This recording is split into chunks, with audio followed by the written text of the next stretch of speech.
This video will show you how to remove a battery drain issue that was common with W203 and probably other Mercedes-Benz products as well from the late 90s to mid-2000s, maybe even newer than that. This is a 2001 C32 AMG, and there's a battery drain issue on this car. When the car sits for 2 days or 2 or 3 days, the battery's dead. The common issue with that is the power seat modules, which are under the seats here, and they receive constant power, which they're supposed to shut off after the car's been shut off for a period of time, but they become defective and then they don't shut off. They stay consuming power all the time, which then drains the battery. So the proper fix is to replace the module, but the modules can be several $100s. I've heard numbers like $500, $600, $700 for the module. These cars are getting older. They're not worth a whole lot of money. It really doesn't make sense to start throwing money at cars like that. Some people will say, yeah, it's a Mercedes-Benz, you should just do it, but let's be practical. One thing you can do is you can find the 3-wire plug that goes in. You'll see this one, and the wire colors I've pulled this one out already. It goes originally in there. The wires on this one the wire colors are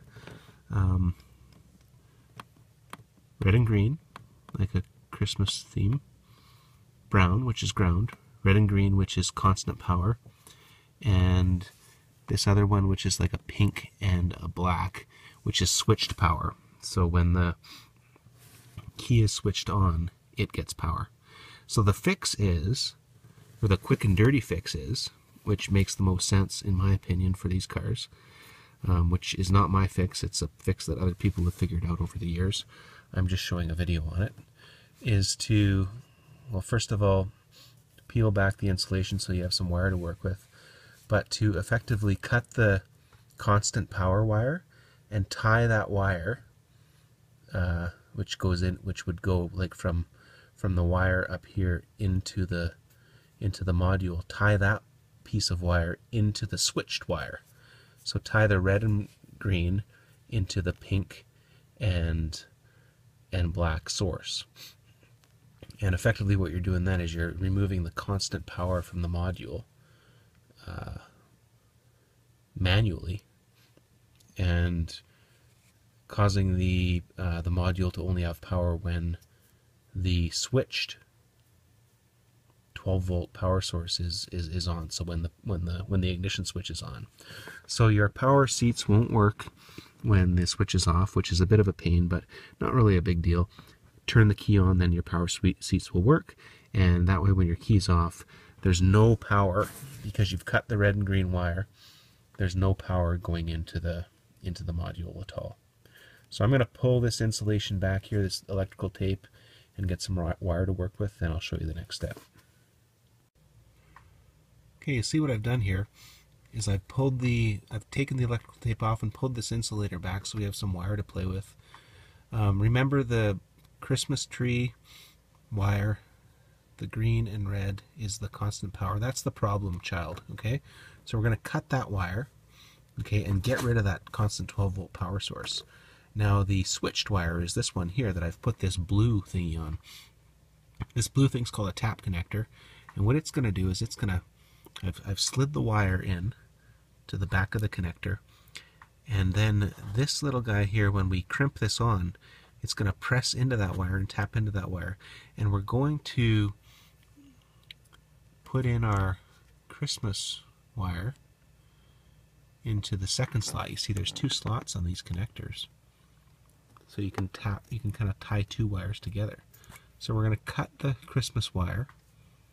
We're going to crimp this baby down so that it then ties the switched wire and our Christmas wire not at the source, but at the seat module side together. Crimp this down like that. Our ground stays the same.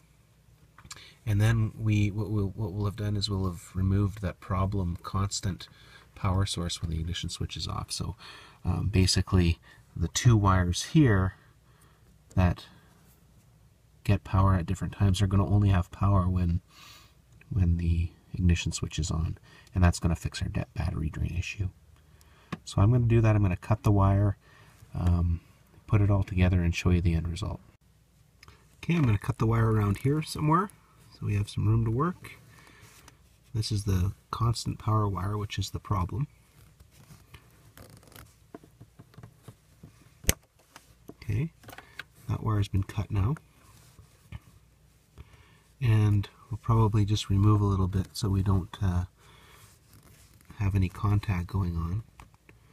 Right?